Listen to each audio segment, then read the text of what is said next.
Prince William notices a homeless veteran. What he does next surprises everyone. It was a tranquil winter afternoon in the outskirts of Wales, where delicate wisps of mist draped over distant hills, cloaking the landscape in a tender veil of melancholy. The flow of passersby was sparse, their figures moving within thick cloaks, breaths mingling with the frigid air to form faint trails of white vapor. The small town had awakened beneath a muted light, yet it seemed to linger in a quiet detachment. Near a narrow street corner, where the dim glow of a street lamp cast its golden hue onto damp cobblestones, a man sat silently upon an aged step, a tattered coat wrapped around his gaunt frame in a final effort to fend off the cold.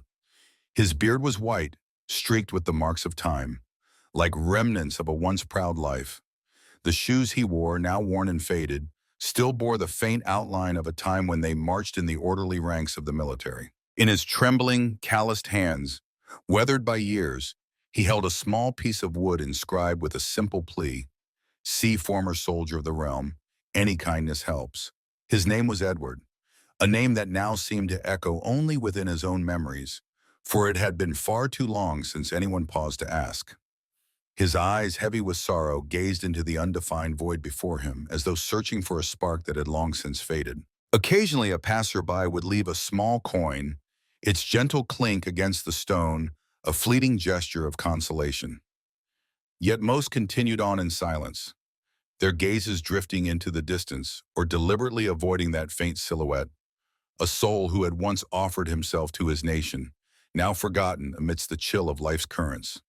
"Please leave, sir," a cold voice rang out, sharp as the wind slicing through the air. A guard in a bright uniform stood tall before him, his foot nudging the small wooden sign he held.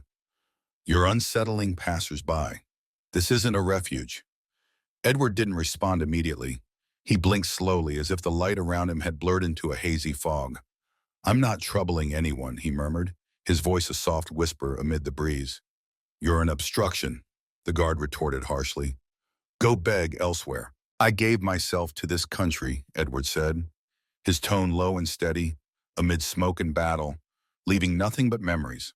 But the guard no longer seemed to care. He turned, signaling a colleague at the far end of the street.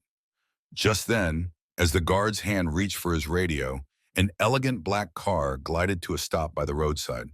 Two security officers stepped out, followed by a tall man cloaked in a deep blue coat, a scarf neatly tied around his neck with refined grace. His presence carried an undeniable allure, not from the entourage or the luxurious vehicle, but from the quiet dignity in his stride. It was Prince William. The Duke of Cambridge was in the region for a scheduled visit to an educational center in Edinburgh, renowned for its innovative psychological support programs for young souls facing life's great turning points. The visit was part of the ongoing Heads Together mental health initiative, a cause deeply cherished by William. Yet as he emerged from the car, his gaze didn't turn toward the center or the waiting press. It settled on a small disturbance at the edge of a quiet alley. He saw the guard. He saw the man on the ground. He saw the sign. Without hesitation, William walked directly toward them. "Is everything all right here?" he asked, his voice calm yet bearing an unshakable resolve. The guard turned, startled, his eyes widening in a flash of astonishment. "Your Highness, I didn't expect—" William raised a hand, gently silencing the apology. His gaze shifted to Edward, who struggled to lift himself from the cold ground. The prince bent slightly, just enough for their eyes to meet. "What is your name?" he asked, his tone as gentle as a spring breeze. Edward looked up slowly. For a moment, a flicker of doubt crossed his mind. Was this an illusion, a trick of the fading light? "Edward," he finally answered, his voice trembling, faintly. "Edward Grayson." William noticed the weathered dog tag still hanging from a cord around his neck, the faded tattoo on his wrist, a mark of a regiment that once fought beneath the kingdom's flag. "You served?" William asked, his voice laced with respect. "Yes, in distant battlefields, then returned with empty hands." The guard stepped back awkwardly, uncertain. William remained still. Edward coughed softly, his breath frail in the biting cold, his voice hoarse. "It doesn't matter now. No one sees me anymore." William looked down briefly, then stood tall. He reached into his coat pocket and pulled out a steaming cup of tea he'd been handed moments earlier. "Here," he said, placing it in Edward's hands. "It's still warm." Edward hesitated. You don't have to. But William had already settled beside him on an old wooden bench, heedless of the evening mist weaving through the air, or the curious onlookers gathering at a respectful distance. I want to, he said. Edward took the cup, his trembling hands feeling the warmth spread. Yet what moved him most was the prince's presence. No cameras, no script, just a man sitting beside him in the haze. For a moment, neither spoke. The small town flowed around them, distant car sounds, sparse footsteps, but it all felt a world away. At last, William spoke, his voice deep and warm. Edward, if you gave yourself to this country, then you were never invisible. Not to me. Edward's lips quivered, but no words came. His eyes slowly brimmed, like an ancient dam giving way. I wore a uniform too. Oh yeah, William said, glancing at Edward's worn shoes. Back then, the world seemed to make sense. Then one day I took it off. The silence that followed, it was different, heavy. Edward chuckled hoarsely. You returned to a palace. I had only street corners and cold nights. William didn't smile back. He nodded as if grasping the truth of it fully. Some wounds don't bleed, he said, but they still ache. Edward turned away, hiding his silent tears. I don't need pity. This isn't pity, William replied softly. This is recognition. Another pause stretched between them. Edward whispered, Why are you really here? I was on my way to a school, William answered, to talk to children about emotions, about the strength in speaking out when the heart is heavy. He glanced at the misty alley. It seems the lesson began earlier than I thought. Edward gave a faint smile, a prince of compassion. William returned a gentle smile. I'll take that as a compliment. In that moment, a cool breeze brushed past, lifting the edge of the prince's coat. A royal aide approached cautiously, his steps measured, torn between duty and deference. Your Highness, we're nearing our departure time, he said quietly. William responded without turning, his gaze still forward. He reached into his coat, drawing out a small leather notebook and scribbling a line with a steady hand. I want to help you, Edward, he said, his voice rich with sincerity, but not just for today. There are kind people out there, people who can offer more than a warm cup of tea. Would you be open to that? Edward stared at the paper in his hand, a flicker of disbelief in his eyes, as if he could no longer tell reality from dream. Why? He asked softly, his voice trembling like a question cast into the void. William folded the note gently and tucked it into Edward's frayed coat pocket with care. Because if this kingdom forgets those who gave themselves for it, he replied, his voice warm yet weighty, then it forgets its own soul. Silence fell again, not the cold void of loneliness, but a tender stillness carrying a glimmer of hope Edward hadn't felt in ages. As Prince William rose to leave, he placed a hand lightly on Edward's shoulder, a gesture subtle yet brimming with meaning. I'll see you again, all right? He asked, his voice a quiet promise between two souls. Edward nodded slowly, his eyes misted. Yes, Your Highness, I'd like that. William gave him one final look, direct, respectful, before turning toward the waiting car. The moment slipped away. The evening mist began to lift, and for the first time in years, Edward felt warmth. Not from the tea, not from his worn coat, but from the kindness of a stranger who happened to bear the title of prince. The car door closed softly behind Prince William as they pulled away from the narrow road. But instead of heading straight to the planned destination, a school in the Scottish Highlands, he signaled the driver to take a quiet detour, a secluded path away from prying eyes and clicking cameras. Inside the tranquil cabin, he sat in silence for a long while. Droplets of dew slid down the window, mirroring the deep thoughts swimming in his eyes. Today I saw a man fall, he said at last, breaking the stillness. The aide beside him looked up, puzzled. Your Highness? William leaned forward, his voice soft yet firm. Not long ago, Catherine and I arrived at a gathering in the Highlands. As we stepped from the bar, a senior official greeted us. A man who'd served the crown for decades. Do you recall him? The aide nodded. Of course, Your Highness. William continued, his tone lowering as if recounting a vivid memory. He was in full ceremonial dress, sword at his side, polished boots, everything impeccable. But as he stepped back to make way, his foot caught on a small stone. He fell hard, right before everyone, guests, students, all of them. The aide winced, as if feeling the embarrassment on the man's behalf. William's voice grew deeper. But I didn't hesitate. I went to him at once, helped him stand. He looked at me, tried to laugh it off, said, "Sorry for this clumsiness," and I replied, "No, it's all right." He paused, then added with a distant gaze, "Because it was all right. Do you know why?" The aide remained silent, waiting.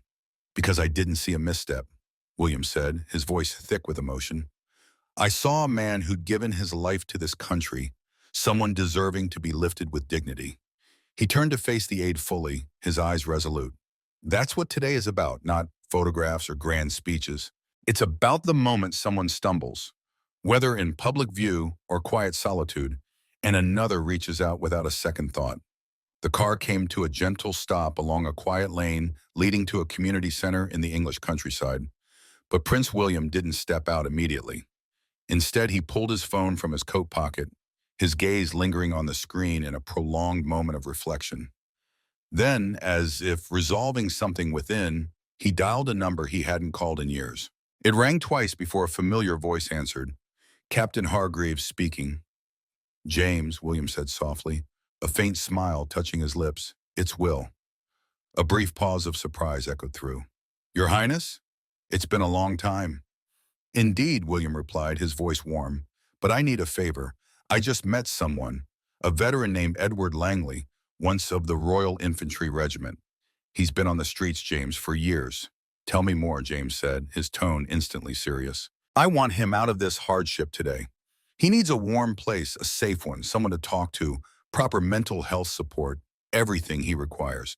Without hesitation, the voice on the other end responded, "I'll make the arrangements.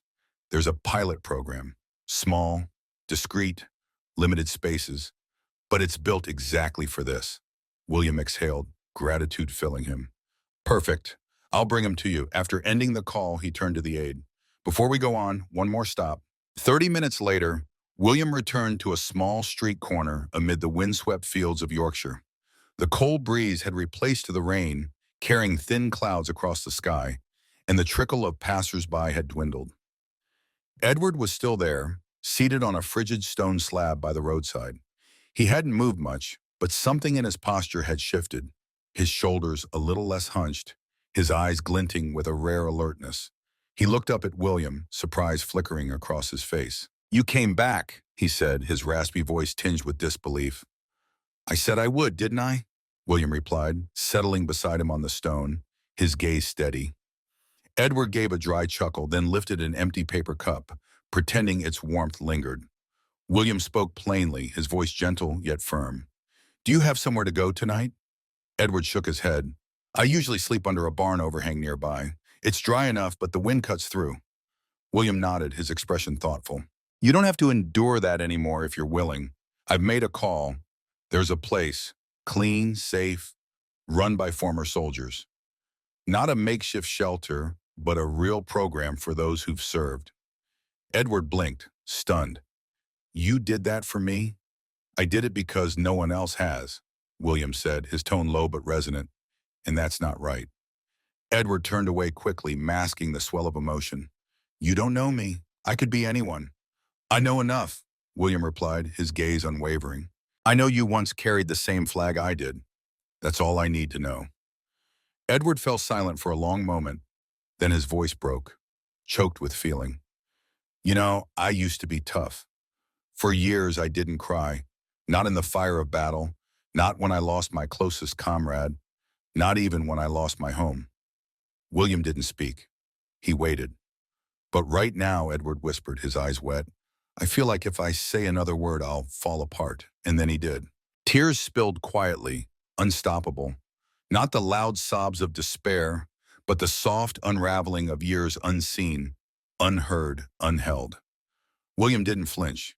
He didn't rush to soothe or fill the silence with platitudes. He simply sat there, steady and calm. After a moment, he said softly, "You don't have to be strong now. Your trials are done." Edward laughed through his tears, his voice shaky. "You're not what I expected from a prince." William smiled faintly, warmly. "I hear that often." He rose, gently helping Edward up from the cold stone. "Come, let's get you somewhere warm." Edward nodded, wiping his face with his sleeve. They walked side by side toward the waiting car, no cameras trailing, no headlines blaring, no fanfare unfolding. Just a prince and an old soldier, both shaped by service, both bearing scars the world couldn't see. And in that quiet moment beneath Yorkshire's open sky, a new chapter began. One peaceful morning, the sky over the Welsh outskirts finally shed its thick clouds after days of gloom. Soft, pale sunlight slipped through the windows of a modest yet welcoming house nestled among green hills. A rustic wooden plaque by the entrance bore the words, "Haven Retreat, Renewal for Veterans." Edward stood silently at the threshold, hesitant. He clutched the paper Prince William had given him, now creased from countless foldings in his hands. The staff awaited him warmly. "Welcome, Mr. Oredamwa," Langley, an older woman with a kind smile, said, her voice gentle as a spring breeze. "We're honored to have you here. Shall we help you settle in?" He followed her inside, a faint unease in his heart. The interior carried a light scent, fresh wood, herbal tea, and the subtle purity of wildflowers. Walls painted a soft cream soothed the eye, free of the stark chill of temporary shelters. Along the hallway, simple frame pictures hung neatly, capturing the smiles of former soldiers, souls who'd found refuge through this program. For the first time in years, Edward wasn't led to a fleeting hideaway. He wasn't handed a blanket with orders to stay out of sight. He was welcomed as a cherished guest. That day, he underwent a thorough medical checkup. A doctor's appointment was carefully scheduled.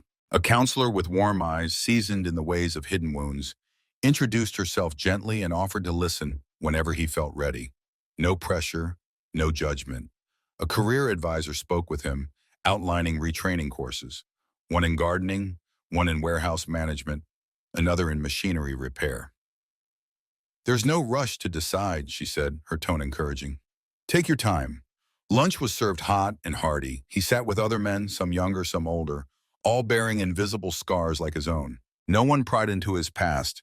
They simply passed the bread and chatted about recent rains or the coming harvest. By afternoon, Edward sat in the common room, still trying to embrace the changes around him. A small radio on a wooden shelf played local news in a low, warm hum. At first, he barely noticed it. Then he heard her, Catherine, Duchess of Cambridge, appearing at an event in a nearby village, speaking with locals, her smile serene. The broadcast then mentioned her husband, Prince William, attending a community center gathering, seated among young people with an approachable air. The room grew still as others turned their attention to the sound. A ticker ran across the report. "Duke and Duchess visit Wales, spreading a message of resilience." The presenter's voice flowed, soft and profound. As part of their Heads Together mental health campaign, the Duke and Duchess of Cambridge met with young people to discuss navigating emotional challenges during life's great shifts. The report recounted William sitting with a group, listening as a young man spoke of loneliness after leaving home. A girl shared the strain of newfound independence. He listened, attentively, sincerely. Then came a moment that hushed the room. The prince leaned forward, his voice steady yet powerful. "I believe it's time we end the outdated notion that sadness is shameful. Sharing our feelings doesn't weaken us. It makes us real. Whether a child or someone halfway through life, whether starting anew or taking first steps, what matters most is knowing we're not alone." Edward felt a stir in his chest, a deep pulse awakening. William continued, his tone warm like a small flame in winter. "Sometimes just saying I'm not okay is the bravest act of all. We want the young to know their hearts matter, but we also want everyone, veterans, parents, those who suffer silently, to know they're not alone." The broadcast moved on, but Edward no longer followed. He stared at his hands, palms clenched, heart pounding. A quiet voice beside him broke his reverie. "You all right?" a fellow resident asked. Edward nodded, swallowed hard, then, for the first time in over a decade, spoke words he'd forgotten how to say. "I think I'd like to talk to someone." He rose and walked toward the counselors, his steps slow but firm, as if reclaiming a piece of himself. That night, Edward sat on his bed in his small room, a tidy space with clean bedding, a soft golden glow from a porcelain lamp, a simple wooden wardrobe with room for a few garments, and a modest desk by the window. On the table lay a thin leaflet from the retreat, and beside it, placed with reverence, was the only possession he'd clung to through the years, his old military dog tags, faded by time. He picked them up, fingers trembling as they traced the worn letters, and gazed at them long and deep. No trace of self-pity lingered in his eyes. No shame, only profound reflection and a quiet resolve. Prince William's words echoed in his mind, gentle yet mighty. Whether a young soul or a life weathered by seasons, what matters most is knowing you're not alone. He pressed the tags to his chest where his heart beat steadily. "I'm not alone," he whispered, his voice a faint breeze in the night. Not anymore. 6 months had passed since that misty afternoon by the roadside. The man who once huddled under a ragged coat, clutching a wooden plea, now stood tall before a grand mirror, hands carefully fastening the buttons of a crisp navy dress coat. His hair was neatly trimmed, his beard groomed with care. Eyes once weighed by sorrow now shone with a silent strength, like a small flame flickering in the dark. Edward Langley hardly recognized the reflection staring back. A soft knock came at the door of his guest room in an old countryside manor in England. A courteous staff member peered in, smiling. "Mr. Langley, they're ready for you." He drew a deep breath, not from nerves, but to center himself, to honor the journey that brought him here. Then he stepped into the hall, flanked by two fellow veterans from the retreat who'd become his dearest friends. Together they walked into a candlelit banquet hall where over 100 guests, nobles, officials, soldiers, gathered for an evening to celebrate the unsung heroes of the nation. Soft violin strains filled the air, mingling with the scent of wine and delicate appetizers, but all eyes turned to Edward as he ascended the wooden platform. Behind him hung a grand banner, "Service in silence, strength in honor, a tribute to our forgotten heroes." He adjusted the microphone, his voice poised to rise. For an instant, old fears crept in. The shame, the memory of street corners and empty days. But they faded swiftly. He was no longer that man. He spoke, his tone warm and resolute. "6 months ago, I sat by a windswept roadside, cold and unseen, convinced my life had ended without notice. I wore my country's uniform with pride for years, but when I returned, I lost everything: my home, my kin, my will.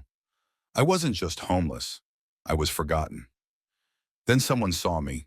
The room fell utterly still, hanging on his words. It wasn't a relief worker. It wasn't a film crew. It was a man in a simple coat with a cup of tea who'd sat with me in the mist, treating me not as a burden or a tale of woe, but as a comrade from the trenches. And that man, by fate's design, was Prince William. Soft murmurs rippled through the space. He didn't offer pity. He offered presence. He didn't shower me with riches. He made a call. Because of that, I was given a second chance. Not through royal might, but through human decency. Edward's voice wavered briefly, but he stood firm, his bearing steadfast. "I used to think a man's worth lay in rank, medals, or the ability to bury pain. Now I know the truth. Your worth lives in your story, your heart, your power to rise again. That's the only uniform that counts." He paused, his gaze sweeping the crowd. "So tonight I stand before you, not as a guest, not as a symbol, but as a survivor. A man lifted not by a prince's authority, but by his kindness." Applause broke out, swelling into a standing ovation rich with feeling. In that instant, Prince William emerged from behind the curtain. No fanfare, no grand announcement, just a warm smile as he approached and rested a hand on Edward's shoulder. They shared a quiet exchange, inaudible to all. Then William stepped to the microphone. "You said you were invisible, Edward, but you weren't. You were seen. Tonight, I hope the world sees what I saw that day. Not a man lost to misfortune, but a hero reclaiming himself." He turned to the audience, his voice low, yet compelling. "We often picture courage as loud and dazzling, but I've learned the noblest acts are quiet, like asking for help, like starting anew." Light gleamed from the chandeliers, but William didn't pause to pose. He didn't perform. He stood by Edward, hands still lightly on his shoulder, grounding the moment. The next morning, Britain's major papers carried the story. One headline read, "Prince William quietly helps veteran reclaim his life." Another recounted, "From streets to glory, a soldier's quest for dignity." But Edward didn't read them. He was in Haven Retreat's shared kitchen, helping a newcomer fold fresh laundry, his face aglow with quiet joy, a contentment beyond words. Someone asked, What was it like standing with the prince on that stage? Edward smiled, his eyes bright. He didn't save me with a crown. He saved me with his heart. That night, as dusk settled over the Welsh hills, Edward stepped outside. The air was crisp, tinged with the scent of dry grass. He looked up at the darkening sky, stars twinkling through the night. From wanderer to honored soul, from voiceless to heard, all because, on a misty day, someone chose to stop, listen, and care. It wasn't a fairy tale, it wasn't chance, it was compassion, and that made all the difference. This story isn't merely about a prince. It's a testament to the gentle, enduring power of empathy, a reminder that in a world of ceremony and outward splendor, what truly matters isn't title, but a willing heart reaching out. In an age when so many feel lost or overlooked, we hope this tale brings a spark of warmth to your spirit. Edward's journey from a fog-shrouded roadside to a lit stage in an ancient manor is more than an uplifting story. It's proof that no life is too broken to mend, no soul too distant to be seen. If you too believe that everyone deserves a fresh start, no matter their past, we invite you to share this story. Because sometimes even the smallest light can guide someone through the darkest night. A single act of kindness, a heartfelt word, can echo farther than we ever imagine. And if this story has touched your heart, we welcome you to walk this journey with us. Discover the deeply human moments behind royal walls, where compassion is offered in the simplest of gestures. In the end, the greatest legacy we can leave isn't a title or a crown, but the kindness we show along the way. And sometimes, the truest crown doesn't rest on the head, but in a heart that chooses to care.